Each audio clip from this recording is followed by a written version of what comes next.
petit test de personnalité. J'avais fait une vidéo il y a une éternité où on avait fait un petit test MBTI ensemble et j'avais trouvé ça super intéressant de lire toutes les réponses et voir qu'il y avait des personnalités qui revenaient très souvent dans les commentaires, comme s'il y avait des personnalités qui étaient naturellement plus attirées par les vidéos ASMR ou par ma chaîne peut-être. Donc aujourd'hui, je voulais refaire ce petit test avec toi. Je vais répondre à un petit test gratuit en ligne. Je vais te mettre le lien en description.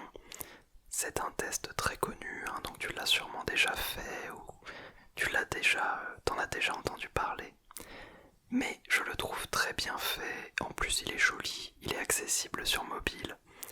Et je suis curieux de voir déjà mes résultats, car je ne les connais pas. Et je serais aussi très curieux de savoir tes résultats, si jamais tu veux bien les partager en commentaire. Voilà, je trouve ça super intéressant. Et c'est parti. Je vais faire ça sur mon téléphone et tu vas pouvoir voir en même temps. Donc sur Google, il suffit de taper 16 personnalités. Donc c'est un test qui était en anglais à la base, 16 personalities. Mais ils l'ont traduit entièrement en français et le site est très joli, c'est très simple et tout est très bien expliqué. Donc voilà, il y a 16 types de personnalités selon cette méthode, et qui sont répartis dans des catégories. Donc la catégorie par exemple des analystes avec l'architecte, le logicien, le commandant, l'innovateur, les diplomates avec l'avocat, le médiateur, le protagoniste ou l'inspirateur, les sentinelles avec le logisticien, une race de chiens très particulière, le défenseur, le directeur ou le consul. Et enfin les explorateurs avec le virtuose, l'aventurier, l'entrepreneur ou l'amuseur. Bien entendu, tout ceci est au masculin, mais si tu es une femme, ça marche. Tout pareil pour toi. Tout marche dans les deux sens. Ben c'est parti. Hop, je crois que c'est là, passer le test. Donc c'est très rapide, il y a juste quelques petites questions et donc ils disent que ça dure moins de 12 minutes. Il faut répondre avec honnêteté, évidemment. Et il faut essayer au maximum de ne pas laisser de réponse neutre. Donc on a souvent tendance, en tout cas moi j'ai tendance à mettre le curseur vers le milieu. Merde, je veux mélanger, je veux changer. Je peux, ok. On a tendance à mettre le curseur au milieu quand on ne sait pas trop. Mais il faut éviter au maximum et parfois accepter des choses sur lesquelles on n'est pas trop d'accord. Ou en tout cas accepter plutôt de dire des choses qu'on n'aimerait pas, qu'on préférerait ne pas dire sur soi-même. Voilà, je vais y arriver. Et c'est parti pour les questions. N'hésite pas à faire le test donc de ton côté aussi. Je serais vraiment curieux de savoir ce que ça donne. C'est parti, vous avez des difficultés à vous présenter à d'autres personnes. Alors, à une époque, j'aurais mis totalement d'accord. Mais aujourd'hui, ça va. Ça s'est vraiment amélioré. Honnêtement, je suis plutôt pas d'accord désormais, ça se passe bien. Vous êtes souvent si perdu dans vos pensées que vous ignorez ou oubliez votre entourage. Ça peut arriver ça en vrai. Ça peut arriver que des fois je sois complètement ailleurs. Après, c'est plutôt que je vais partir dans ma bulle. Mais si on me parle par contre, je vais être très concentré sur ce qu'on me dit. Donc bon allez, on va dire plutôt d'accord. Vous essayez de répondre dès que possible à vos emails et ne supportez pas d'avoir une boîte de messagerie mal organisée. Oui, je déteste ça. D'ailleurs, je pratique ce qui s'appelle le zéro inbox, qui est de n'avoir jamais de mail non traité dans sa boîte mail. Soit j'y réponds, soit je le mets dans une catégorie bien rangée de mails à répondre au plus vite, soit je le supprime, voilà. Et ça fait que j'ai 0 mail en attente dans ma boîte, voilà. Et quand il y en a un qui arrive, c'est le seul. Ça m'a demandé un peu de temps à mettre en place, mais c'est très pratique et ça soulage beaucoup mentalement en fait, de ne pas avoir plein de mails dans tous les sens. Vous avez des facilités à rester serein ou sereine et concentré, même lorsque certaines situations donnent lieu à une certaine pression.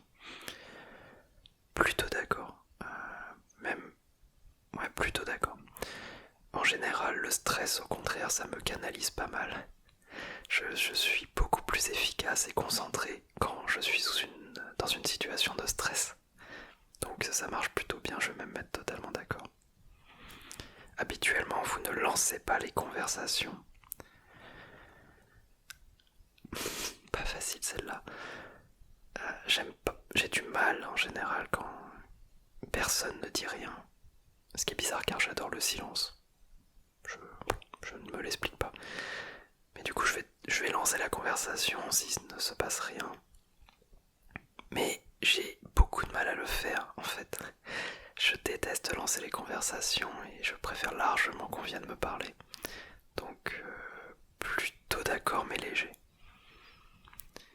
Vous entreprenez rarement des actions par simple curiosité.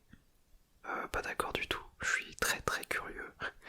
Et des fois je fais des actions purement par curiosité, donc voilà. Vous vous sentez supérieur aux autres. Alors ça c'est le truc où tout le monde a envie de mettre pas d'accord du tout. Après, vous vous sentez supérieur aux autres. Je déteste cette question. Je suis pas du tout d'accord avec ça, évidemment. La question...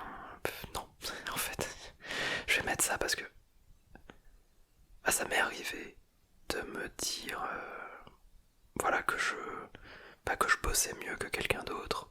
Ça m'est arrivé de me dire que je faisais du meilleur travail que quelqu'un, par exemple dans mon métier. Donc ça m'est déjà arrivé en soi de me sentir supérieur à quelqu'un techniquement. Mais je n'aime pas l'idée de me sentir supérieur à quelqu'un humainement. Je pense que techniquement on peut dire que quelqu'un est meilleur qu'un autre. Mais en tant que personne, pour moi c'est impossible et je déteste cette notion. Pour vous, être organisé est plus important qu'être flexible. Plutôt pas d'accord. Parce que je pense que c'est très très bien d'être flexible, au contraire. Même si...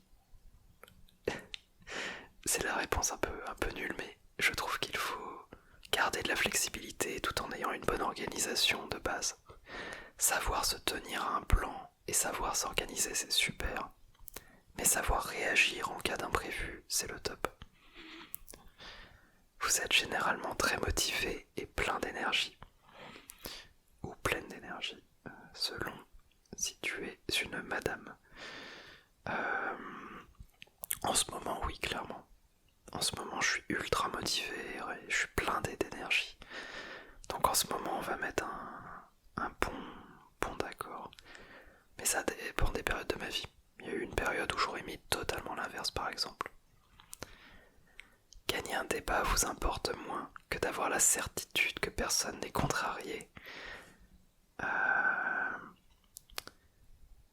C'est une bonne question, ça. C'est compliqué.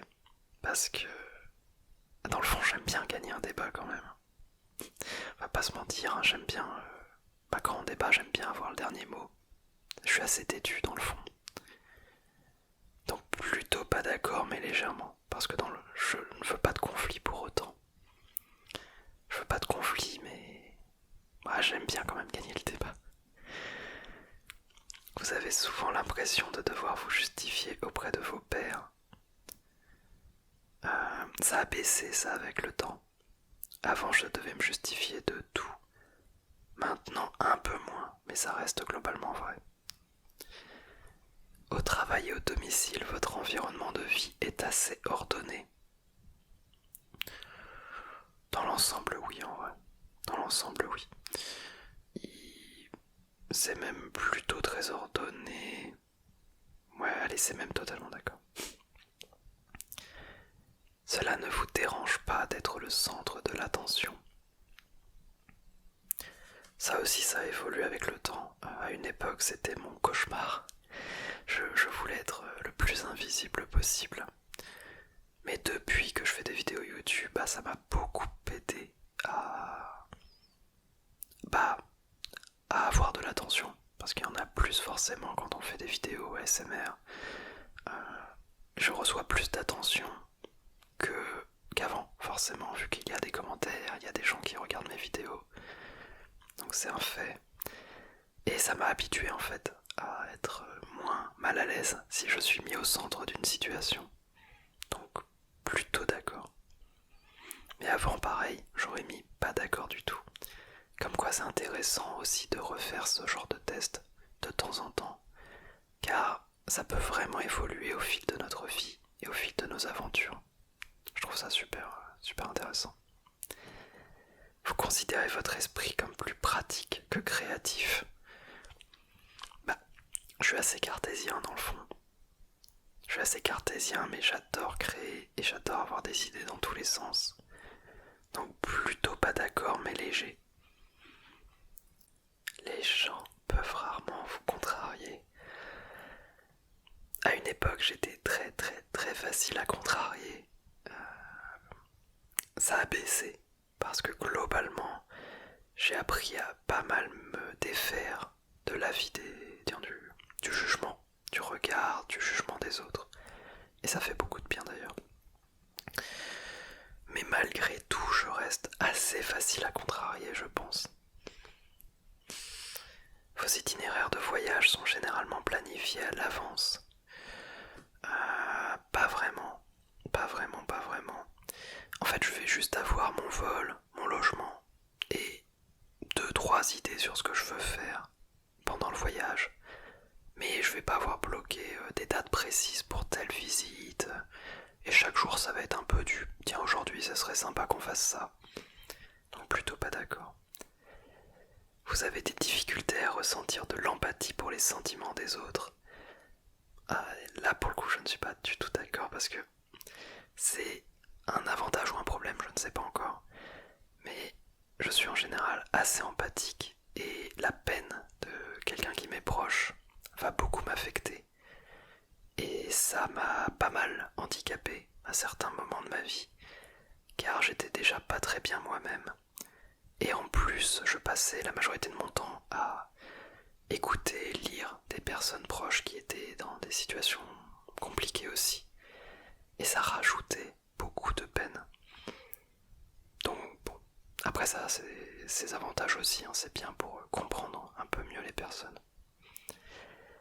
Votre humeur peut changer très rapidement. Dans l'ensemble, oui.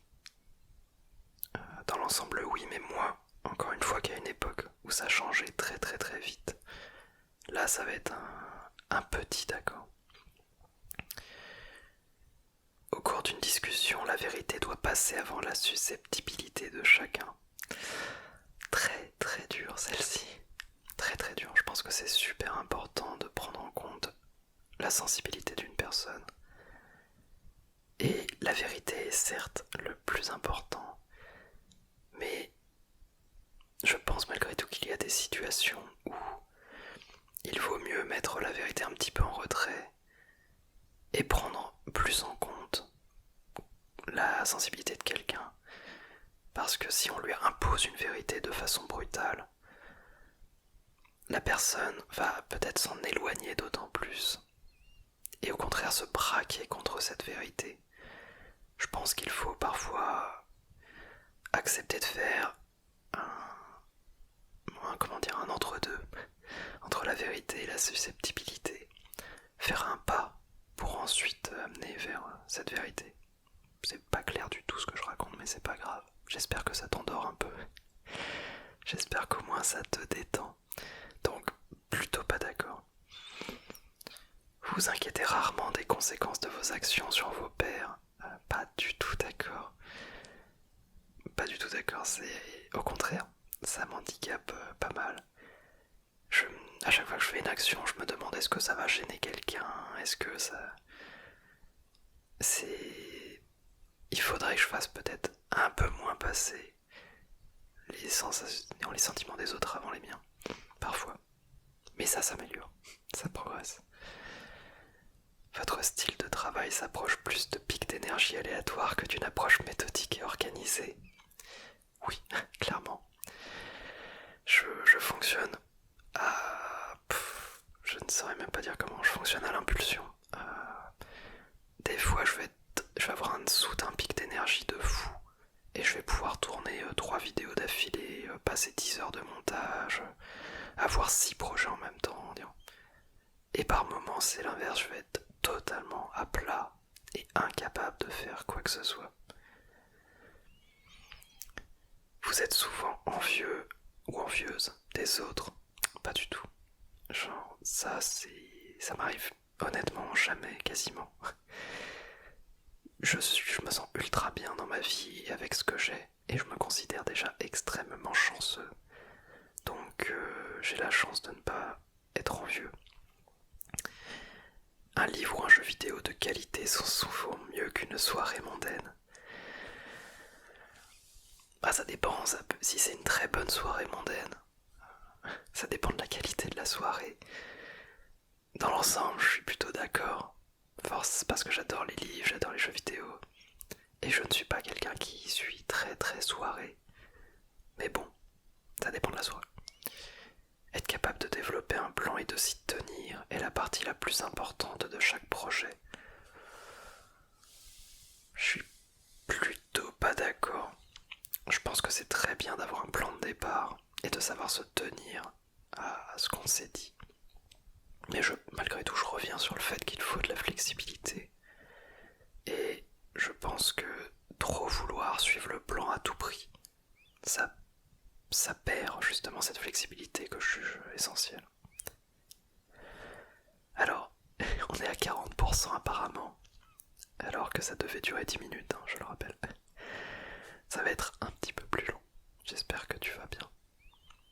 Vous ne vous laissez distraire que rarement par vos rêves et pensées. Plutôt pas d'accord, mais légèrement. Ça arrive de temps en temps que ça me distrait, que ça soit une trop grosse distraction. Vous êtes souvent perdu dans vos pensées lorsque vous marchez dans la nature. Oui, alors ça c'est tout le temps. Même quand je vais courir ou quoi. Mais j'aime bien justement. C'est pour ça que j'aime bien marcher, que j'aime bien courir de temps en temps. C'est pour justement être libre de penser à plein de choses. Et la marche, ça m'alimente beaucoup dans les pensées. Même quand je suis tout seul chez moi, je tourne beaucoup en rond. Si quelqu'un ne répond pas rapidement à votre email, vous vous inquiétez, vous vous demandez si vous avez dit quelque chose de mal. Alors un email, pas du tout. Parce que les emails, je sais que ça se perd, je m'inquiète pas. Par contre sur un message privé, ça peut... Dans l'ensemble, je ne suis pas d'accord parce que je vais trouver plein de raisons qui vont expliquer pourquoi la personne ne répond pas. Et je vais me dire qu'au pire, si j'ai dit quelque chose de mal, on n'a qu'à me le dire. Voilà. En tant que parent, vous préféreriez voir votre enfant devenir gentil plutôt qu'intelligent. Et pourquoi pas les deux? Mais oui, plutôt d'accord, je préfère quelqu'un qui soit une bonne personne. Même si c'est quelqu'un qui a des difficultés. Voilà, par exemple, si jamais j'ai un enfant qui a un handicap, mais qui est vraiment un enfant adorable, et qui fait de son mieux, etc., je vais largement préférer ça à un enfant extrêmement intelligent, mais qui se comporte de façon odieuse. Vous ne laissez pas les autres influencer vos actions. Plutôt pas d'accord, mais ça va beaucoup mieux là-dessus. Donc légèrement pas d'accord. Je prends quand même... Maintenant je m'impose plus dans mes décisions. Mais je demande malgré tout pas mal l'avis des autres, qui comptent beaucoup pour moi. Vos rêves ont tendance à se concentrer sur le monde réel et ses événements. Je dirais oui, je crois bien. Il vous faut peu de temps pour vous impliquer dans les activités sociales de votre nouveau lieu de travail. Pas du tout. Je ne fais rien. Quand j'étais employé, en tout cas en CDI, je ne participais à aucune activité sociale. J'ai refusé toutes les soirées de l'univers, tous les trucs après travail, les apéros, les barbecues. J'ai tout mis de côté. Je sépare beaucoup le travail et la vie privée. Moi en ce moment avec les vidéos, mais quand je travaille dans le développement web, je veux vraiment séparer les deux au maximum. Vous êtes plus du genre à improviser naturellement qu'à tout planifier minutieusement. Alors, je vais mettre un d'accord, mais pas totalement. vidéo, je vais énormément improviser, j'adore ça. Et je préfère même. Mais quand je planifie une sortie par exemple, j'aime bien avoir un plan très précis de tout ce que je vais faire et éventuellement devoir m'adapter en cours de route. Mais j'aime bien quand même que ça soit assez carré. Vos émotions vous contrôlent plus que vous ne les contrôlez. Aujourd'hui c'est faux. Aujourd'hui je ne mettrai pas d'accord. À une époque, encore une fois, oui. Et c'est ça qui faisait du mal au final. C'était que j'étais complètement dominé par mes émotions, mes sentiments et le mal-être qui allait avec. C'était ça qui qui me dominait. Je ne contrôlais pas. Aujourd'hui, c'est totalement l'inverse. Si je ressens de la peine ou de la douleur, je vais réussir à la mettre en retrait et l'accepter sans pour autant l'accepter comme un état permanent. Encore une fois, je ne sais pas si c'est bien clair. Vous appréciez d'aller à des soirées déguisées ou de participer à des jeux de rôle? Alors ça va être bizarre comme réponse, vu que je fais beaucoup de roleplay sur ma chaîne, mais je ne suis pas du tout à l'aise avec les déguisements dans la vie réelle. Et je ne fais jamais de soirée de ce genre. Vous passez souvent du temps à explorer des idées irréalistes et irréalisables, mais aussi intrigantes. Ça arrive, oui. En vrai, oui, assez d'accord. J'aime bien rêver de tout et rien, tout en sachant que ce ne sont que des rêves, mais j'aime bien juste imaginer. Vous préféreriez improviser que passer du temps, sur la construction d'un plan détaillé? Oui, j'aime bien improviser, je trouve ça super fun. Allez, 60%, on avance.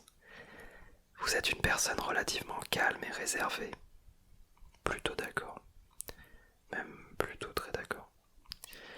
Si vous aviez une entreprise, vous trouveriez difficile de licencier des employés loyaux mais qui n'atteignent pas leurs objectifs?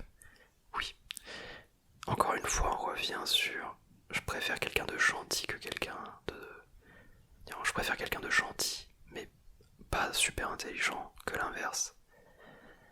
Et du coup, si j'ai un employé loyal, très sympa et qui fait de son mieux, je pense que j'aurais beaucoup de mal à le licencier.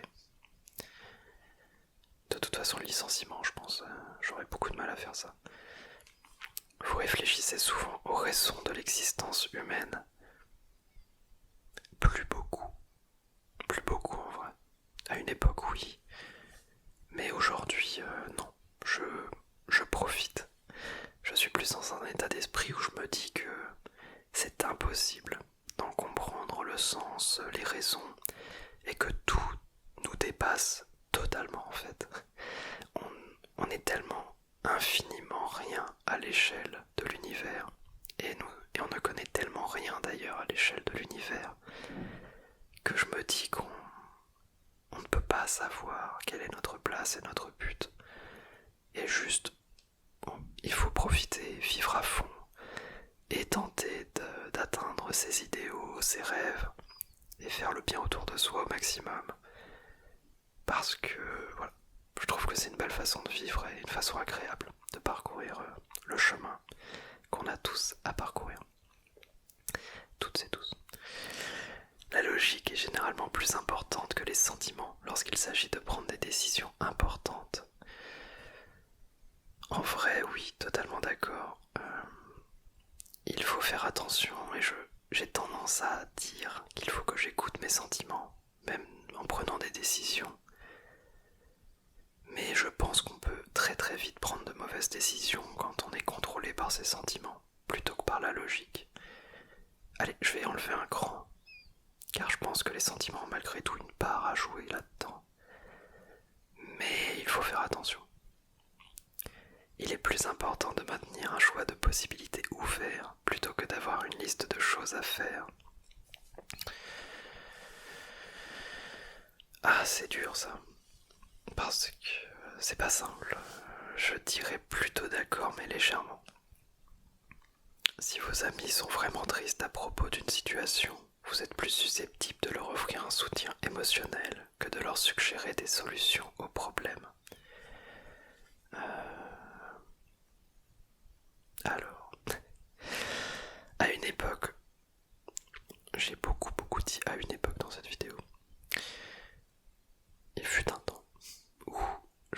proposait trop de solutions, ou en tout cas de ce que je pensais être des solutions. On me parlait beaucoup de problèmes personnels, j'avais pas mal de gens qui se sentaient mal dans mon entourage, et j'avais tendance à dire trop de fais ça, fais ci, tente ça, tente ceci, et je pense que ça, je ne suis pas certain que ce soit une super idée finalement, parce que les solutions vont dépendre vraiment de la personne et chacun va avoir des méthodes très différentes pour surmonter une peine. Et je pense qu'au final, un soutien émotionnel reste le plus important. Éventuellement aiguiller un petit peu vers des pistes, mais plutôt vraiment proposer des choix qui peuvent être intéressants. Mais malgré tout, pour moi, c'est vraiment le soutien émotionnel qui est primordial dans ces moments-là. Voilà donc le soutien émotionnel d'abord.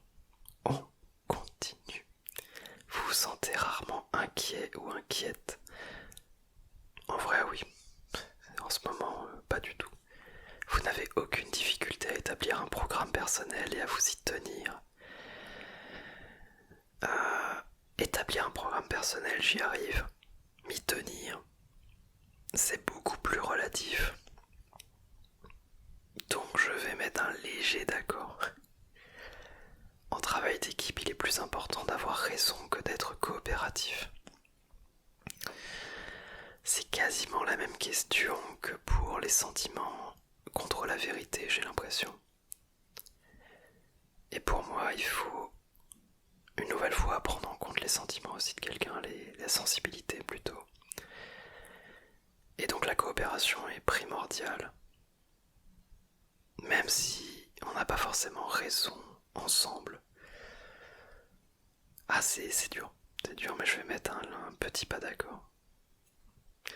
Vous pensez que les opinions de tous doivent être respectées, indépendamment du fait qu'elles soient justifiées ou non par des faits? Ah, dur. Parce que je suis très partagé intérieurement là-dessus.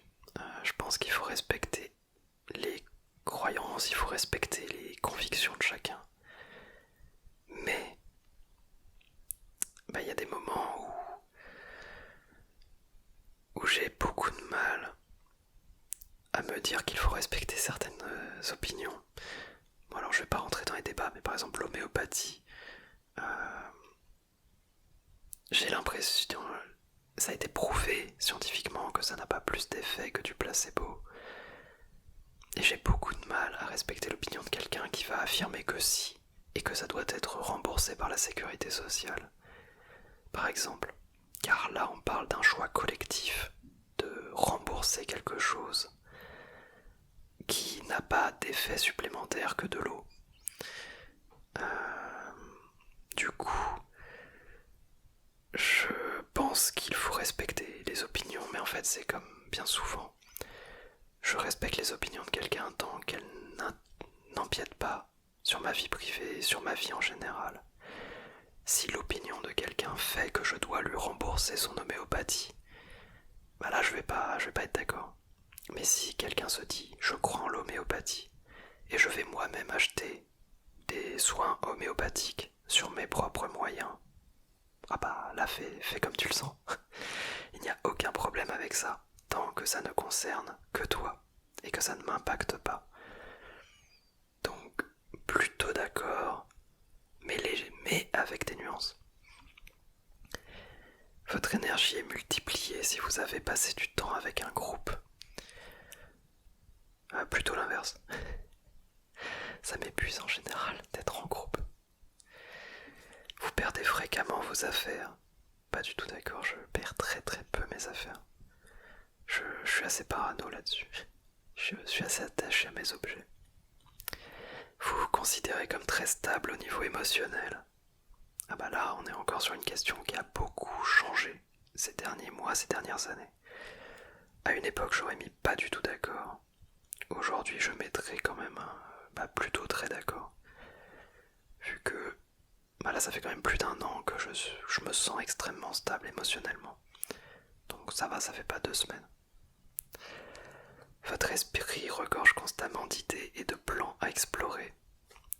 Oui, beaucoup trop. J'ai du mal à me poser sur un plan précis. J'ai envie de tester tellement de choses que ça part dans tous les sens. Vous ne vous considérez pas comme un rêveur ou une rêveuse. Pas d'accord. Mais j'ai quand même ce côté pragmatique qui fait que je mets pas le maximum. Vous avez des difficultés à vous détendre lorsque vous parlez devant de nombreuses personnes. Eh ben pas du tout d'accord. C'est très bizarre parce que je n'aime pas parler en société et pas spécialement. Et je suis à la base très très timide.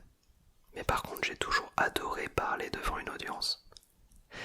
Des exposés, des présentations, j'adore ça. Je me sens trop bien.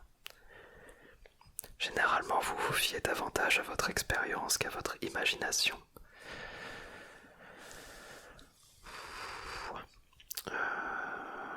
Plutôt d'accord en vrai. Plutôt d'accord. Vous vous souciez trop de ce que pensent les gens. Pas du tout d'accord. Plus maintenant. Maintenant, c'est très très loin derrière. Alors qu'à une époque, à une période de ma vie, c'était l'opposé total. Allez, c'est la dernière série de questions. Si la pièce est remplie de monde, vous restez près des murs et évitez le centre. Oui. J'aime être dans les coins. Quand il y a plein de monde dans une pièce, j'adore me planquer dans un coin. Vous avez tendance à tout remettre à plus tard jusqu'à ce qu'il ne reste plus assez de temps pour tout faire. Oui. En général, j'ai tendance à beaucoup décaler ce que je dois faire jusqu'au moment exact où je suis pile dans les temps pour le faire, mais où il faut que je travaille très très très vite pour y arriver. Et à partir de ce moment-là, mon cerveau s'active et je vais travailler extrêmement rapidement pour compenser tout le retard que j'ai pris. C'est stupide. Vous vous sentez très anxieux ou anxieuse dans les situations stressantes. Alors je vais plutôt me sentir stressé, anxieux avant la situation. Quand je vais l'anticiper, ça va être très très dur. Mais une fois que je suis dans la situation, en général ça se dissipe pas mal. Donc plutôt pas d'accord. Vous croyez qu'il est plus gratifiant d'être apprécié par les autres que d'être puissant? Je dirais plutôt d'accord, ouais. Je pense que la puissance c'est très relatif. Et pour moi, être apprécié par pas mal de monde, et en tout cas avoir des personnes proches à qui se confier, avoir des relations sincères avec des gens, pour moi, a beaucoup plus de valeur que du pouvoir. Vous avez toujours été intéressé par les sujets ambigus et atypiques. Par exemple, les livres, l'art, les films indépendants. Voilà, là oui. Là c'est facile. Vous prenez souvent l'initiative dans les situations sociales. Pas du tout, je déteste ça. J'ai tendance à me laisser porter. Si je fais une sortie ou quoi, je vais demander aux autres ce qu'ils veulent faire. Et en général, en fait, il y a pas mal de choses où je suis neutre au final. Je veux bien le faire, il n'y a pas de souci. Et si on me dit, bah tiens, on va aller faire ça, en général, ça me va très bien. Je suis content quand les autres décident à ma place. Et c'est parti pour les résultats. Alors qu'est-ce que ça donne aujourd'hui? Votre type de personnalité est médiateur, INFPA. Ok, alors je suis apparemment 67% introverti, 33% extraverti. Je suis apparemment 64% intuitif et 36% observateur. Je suis apparemment 81% basé sur les sentiments et à 19% sur la pensée. Honnêtement, j'aurais pas cru que c'était autant sur ce point-là. J'aurais pas cru autant. Tactique. Je suis basé à 61% sur de la prospection et à 39% sur du jugement. Ah tiens. Ok, c'est intéressant. Et je suis 71% assuré et 29% prudent. Ça, je pense que ça a beaucoup changé en vrai. Je ne sais pas quel score j'avais il y a longtemps, je ne sais plus du tout. Mais je suis quasi sûr que l'assurance est beaucoup montée au fil du temps. Les sentiments, ok. Ah, c'est intéressant tout ça. Et donc qu'est-ce que ça dit sur ma personnalité? On va lire ça et puis... Il y en a un petit peu là. C'est pas grave, on va lire ça, puis je te laisserai t'endormir ou passer à autre chose dans ta journée. La personnalité médiateur. Les médiateurs sont de vrais idéalistes qui recherchent toujours un soupçon de bien, même chez les pires personnes ou dans les pires événements, et recherchent des moyens d'améliorer les choses. Bien qu'ils puissent être perçus comme étant des gens calmes, réservés ou même timides, les médiateurs ont une flamme, une passion intérieure qui peuvent vraiment briller. Bon, c'est pas très bien écrit, mais je pense qu'on a compris le sens. Comme ils ne constituent que 4% de la population, le risque de se sentir incompris est malheureusement élevé pour les gens du type de personnalité médiateur. Mais s'ils trouvent des gens de même sensibilité qu'eux avec qui passer leur temps, l'harmonie qu'ils ressentiront sera une fontaine de joie et d'inspiration. Comme ils font partie du groupe de personnalités des diplomates, les médiateurs se laissent guider par leurs principes plutôt que par la logique. Les analystes sont plutôt guidés par la logique. Alors, on se laisse plutôt guider par les principes plutôt que par la logique, par l'excitation ou le sens pratique. Quand ils décident comment aller de l'avant, ils comptent sur l'honneur, la beauté, la morale et la vertu. Les médiateurs sont menés par la pureté de leurs intentions, pas pour les récompenses ou les punitions. Les gens qui partagent le type de personnalité médiateur sont fiers de cette qualité et à juste titre, mais tout le monde ne comprend pas la motivation qui se cache derrière ces sentiments, et cela peut mener à l'isolation. Il y a une citation de Tolkien, alors je vais la lire. Tout ce qui est or ne brille pas, tous ceux qui errent ne sont pas perdus. Le vieux qui est fort ne dépérit point, les racines profondes ne sont pas atteintes par le gel. Très bien, merci Tolkien. Nous savons ce que nous sommes, mais ne savons pas ce que nous pourrions être. Dans les meilleurs moments, dans leurs meilleurs moments, ces qualités permettent aux médiateurs de communiquer en profondeur avec les autres, à parler facilement en métaphores et en paraboles, et à comprendre et à créer des symboles leur permettant de partager leurs idées. La force de ce style de communication intuitive se prête bien aux travaux créatifs et que beaucoup de médiateurs célèbres soient poètes, écrivains et acteurs n'a rien de surprenant. Il est important pour les médiateurs de se comprendre eux-mêmes et de comprendre quelle place ils occupent dans le monde, et ils explorent ces idées en se projetant dans leur travail. Les médiateurs ont du talent pour l'expression de soi, et ils révèlent leur beauté et leurs secrets par l'intermédiaire de métaphores et de personnages de fiction. Les capacités linguistiques des médiateurs ne s'arrêtent pas non plus à leur langue maternelle. On considère qu'ils sont doués quand il s'agit d'apprendre une deuxième ou une troisième langue. Le don des médiateurs pour la communication se prête également bien à leur désir d'harmonie et les aide à avancer quand ils trouvent leur vocation. Écoutez beaucoup de gens mais parlez à peu de gens. Cependant, à la différence de leurs cousins extravertis, les médiateurs ne concentrent leur attention que sur quelques champs, sur une seule cause digne d'intérêt. S'ils se dispersent, ils gaspillent leur énergie et se retrouvent même désespérés, bouleversés par tout le mal qu'ils ne peuvent pas éradiquer du monde. Ces causes de chagrin pour les amis des médiateurs, qui en viennent à dépendre de leur manière de penser optimiste. S'ils ne font pas attention, les médiateurs peuvent se perdre dans leur quête du bien et négliger l'entretien quotidien qu'exige la vie. Les médiateurs se perdent souvent dans de profondes pensées.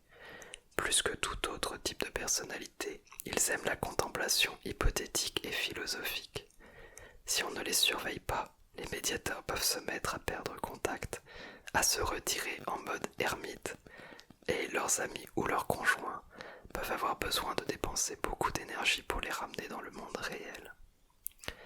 Heureusement, comme les fleurs au printemps, l'affection, la créativité, l'altruisme et l'idéalisme des médiateurs revient toujours et les récompense, eux-mêmes et ceux qu'ils aiment, peut-être pas avec de la logique et de l'utilité, mais avec une vision du monde qui inspire la compassion, la bonté et la beauté où qu'ils aillent. Eh ben dis donc, rien que ça. Rien que la lecture de ce passage, c'était la moitié du temps du test à tous les coups. Ok. Alors, je vais pas te mentir, je suis d'accord avec un bon 80-90% de ce qui est dit. Hein. C'est très impressionnant. C'est très impressionnant pour ma part. Il y a beaucoup de points où je me suis dit que c'était en effet assez amusant. J'ai beaucoup aimé le coup du mode ermite, sachant que je me suis vraiment retiré en mode ermite pendant 2 ans et que j'ai pas reposé 0 vidéo quasiment. Les médiateurs célèbres, il y a Tolkien, William Shakespeare, Björk, Alicia Keys, Tom Hiddleston, Julia Roberts, William Wordsworth, Johnny Depp, Frodo Baggins, Amélie Poulain, Arwen, Fox Mulder, Anne, Sybil Bronson, Lance Switz, Constantine Levin. J'en connais pas un tir. Apparemment il y a aussi un truc force. Non. Apparemment il y a un truc force et faiblesse aussi. Ok, alors par contre ça n'a pas encore été traduit visiblement. Ah oui, en fait il y a beaucoup de choses encore. Donc il y a les forces et les faiblesses, le profil romantique et tout. Alors ça c'est pas encore traduit, ça va peut-être être long. Puis aussi les amitiés et tout là. Oui, ça va peut-être être un peu long. Alors on va essayer d'aller vite sur ces points-là. Donc apparemment, les forces des médiateurs, c'est l'empathie. Voilà. Donc eux, ils considèrent que c'est une force. La générosité, l'ouverture d'esprit, la créativité, la passion et le côté idéaliste. Alors le côté idéaliste, moi je trouve que c'est limite un défaut en vrai, mais... Et sinon dans les défauts qu'il cite, il y a le côté manque de réalisme, manque de sens de la réalité, le risque de s'isoler, le risque de manquer de concentration, la vulnérabilité émotionnelle, le besoin de plaire, le côté désespérant de devoir plaire, et le fait de beaucoup s'autocritiquer. Ok. Il y a des points, je suis d'accord, d'autres un peu moins. Alors au niveau des relations romantiques... Ah d'accord, il n'y a pas de... Bon, je vais essayer de résumer très vite. Hein. J'espère que tu es encore en vie, hein, comme d'habitude. À la base, je pensais faire 1/4 d'heure de vidéo. Je te promets. Alors, les médiateurs sont des rêveurs et des idéalistes. Surtout quand il s'agit de romance. Ils croient vraiment dans la puissance et la beauté de l'amour véritable. Et ils espèrent ne jamais devoir renoncer à cet idéal. Voilà, ils espèrent ne jamais devoir s'abaisser à autre chose que cet idéal. J'aime pas trop ce passage. Donc apparemment, j'aurai beaucoup d'attentes au niveau de ma vie romantique. Apparemment, ils disent que les médiateurs peuvent passer des années à rêver de la relation parfaite, mais qu'ils ont du mal éventuellement à faire des compromis. Je suis pas du tout d'accord sur ce point en vrai. Et on ne veut pas juste trouver un partenaire, on veut se connecter avec une âme sœur. Voilà, donc ouvert d'esprit, généreux, tout ça. Ok. Apparemment on peut passer outre le passé de quelqu'un, son statut social, son apparence, et plutôt s'intéresser à ce qu'il représente réellement la personne en son fort intérieur. Ok. Mais malgré tout, il y a le risque de développer une vision du partenaire idéal et du coup de trop chercher cet idéal en mettant de côté de belles relations potentielles et qu'on a trop tendance à comparer la personne qu'on rencontre à la personne idéale imaginée. Ok, apparemment malgré tout, les médiateurs peuvent faire de bons efforts pour renforcer une relation. Tant mieux. Et ils sont dévoués, loyaux, ils respectent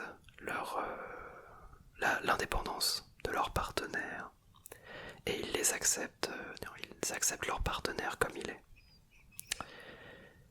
Ok. Et le médiateur ne veut surtout pas que son partenaire se sente malheureux ou bloqué. Ok, donc les médiateurs en général ont tendance à dévouer leur vie à aider les autres, donc ils ont tendance à oublier un petit peu leurs propres besoins, et il faut faire attention à ça. Ils préfèrent l'harmonie aux disputes, mais du coup, ils ont peut-être tendance à mettre de côté ce qui les dérange et à garder enfoui en soi des trucs, des notions qui les gênent, ce qui fait que ça va créer des problèmes plus tard, que ça va juste enfouir des sentiments. Ok. Bon voilà, j'essaye d'aller un peu plus vite sur cette partie-là parce que bon, au niveau amical, apparemment cette personnalité a besoin d'être seule, souvent, mais est vulnérable à la solitude. Très très contradictoire, mais ça je connais. Ça je connais. J'ai tout le temps besoin d'être seul, mais en même temps je me sens vite seul. Faut pas chercher. Ils ne veulent pas attirer l'attention, mais ils ne veulent pas être invisibles. En fait, on est relous. Traduction, les chieurs. Voilà, ils croient que l'amitié permet de s'élever de chaque côté. Il faut aider ses amis. On préfère être avec un groupe très restreint d'amis, mais d'amis proches. Ça c'est vrai pour ma part. Et avec une tendance à avoir des amis pour la vie. Ce n'est pas facile de faire de nouvelles relations, car les relations un petit peu superficielles et simples, les connaissances plutôt, en général les médiateurs n'aiment pas trop ça. Ils préfèrent les relations authentiques, longues et profondes. Ok. Mais ils apprécient différents types de personnes, donc ils peuvent ils peuvent être amis avec plein de personnes très différentes. Et l'amitié pour les médiateurs est basée sur des valeurs communes et non pas des expériences communes. Donc par exemple, ce n'est pas parce que quelqu'un aime le même groupe de musique qu'un médiateur que ça va forcément faire un lien. Mais par contre, si les deux croient sincèrement en une cause profonde, ça va facilement les attirer. Ok. Voilà, juste le fait de travailler dans le même bureau n'est pas suffisant pour un médiateur pour garantir une amitié. Et ça c'est assez vrai. J'ai tendance à pas facilement associer mes collègues à des amis dans un premier temps. Voilà, ce n'est pas naturel pour moi. Je les vois vraiment comme des collègues. Et peut-être plus tard comme des amis, mais ça demande beaucoup plus de travail. Voilà, donc des relations passionnées, incroyables, plein d'émotions. C'est magique. Mais ils ont besoin de temps et d'espace seuls. Ok. Et ils préfèrent passer du temps de qualité que beaucoup de temps avec leurs amis. Voilà. Et voilà, ils sont de confiance, etc. Très bien. Mais c'est pas possible, ça s'arrête jamais. Alors au niveau de la parentalité, alors là on parle de choses, honnêtement je vais zapper cette partie parce qu'on parle des médiateurs qui deviennent parents. Et ce n'est pas du tout mon cas, donc là je préfère zapper cette partie-là. Allez, les choix de carrière. Ouais, mais c'est pas possible, il y en a encore combien? C'est incroyable. C'est très très complet. Hein. N'hésite pas toi à me dire plutôt dans quelle catégorie tu es. Et peut-être donc toutes ces informations pourront t'intéresser pour mieux te comprendre, pourquoi pas. Donc pour les médiateurs, il faut une carrière qui ne se contente pas de faire gagner de l'argent, mais qui apporte une satisfaction personnelle. Ils préfèrent passer du temps à faire quelque chose qu'ils aiment sincèrement, en général en évitant le stress ou le drama. Donc il faut que ce soit plutôt une vocation qu'un travail pour les médiateurs. Mais du coup c'est compliqué de trouver un travail qui correspond à cette vision. Ce qui fait que les médiateurs peuvent être frustrés et peuvent souvent avoir l'impression de ne pas être au bon endroit dans leur métier, de ne pas avoir choisi le bon chemin. Voilà, donc ça peut souvent poser des problèmes pour garder un poste longtemps. Mais du coup, apparemment les médiateurs ont souvent tendance à devenir des écrivains ou dans la communication. Par exemple pour des organisations associatives. Ils peuvent aussi faire du marketing, des arts en général. Ok. Ou en faisant créer des choses par soi-même, des compositeurs, des chorégraphes. Ils sont aussi souvent dans le conseil, la psychologie, l'enseignement, la santé, le travail social, le massage. Ça tombe bien, je voulais un jour peut-être me former sur le massage.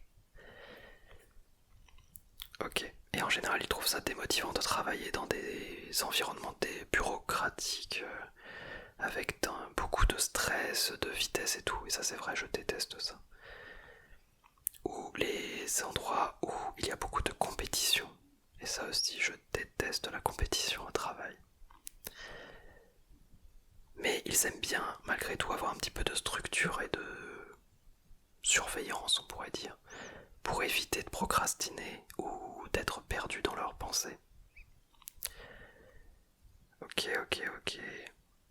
Mais ils sont capables de surmonter des challenges pour atteindre leurs objectifs. Voilà. En gros. Alors ça c'est cool.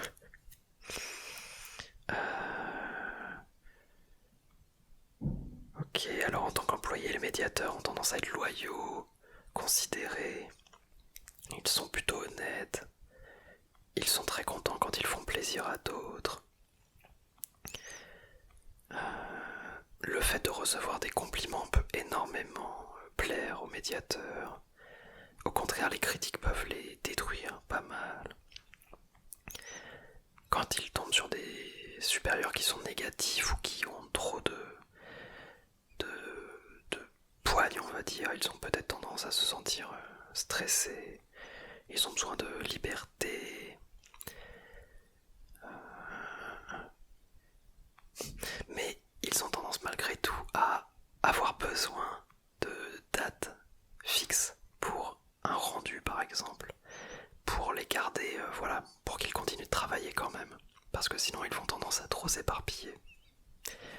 Oui, c'est vrai pour ma part, j'ai besoin d'une deadline, sinon je n'y arrive pas. Si on me donne 3 semaines pour faire un travail qui va en prendre une, je vais le commencer à peu près 4-5 jours avant la deadline. Et en 4-5 jours, je vais faire la semaine de travail, mais en dernière minute, évidemment. Donc les deadlines, pour moi, c'est important. Bon, ils ont besoin d'un sentiment de justice, d'égalité. Donc ils n'aiment pas trop les hiérarchies. Ok. En général, ils sont admirés, mais ils n'aiment pas les conflits. Bon, là je vais passer un peu à la suite parce qu'au final, c'est pas le plus intéressant pour ma part. Bon, du coup, en conclusion, peu de personnalités sont aussi poétiques et généreux que les médiateurs, avec leurs uniques cadeaux, leur capacité unique. Les médiateurs peuvent surmonter beaucoup de challenges et d'obstacles et améliorer, illuminer la vie des gens autour d'eux. Rien que ça.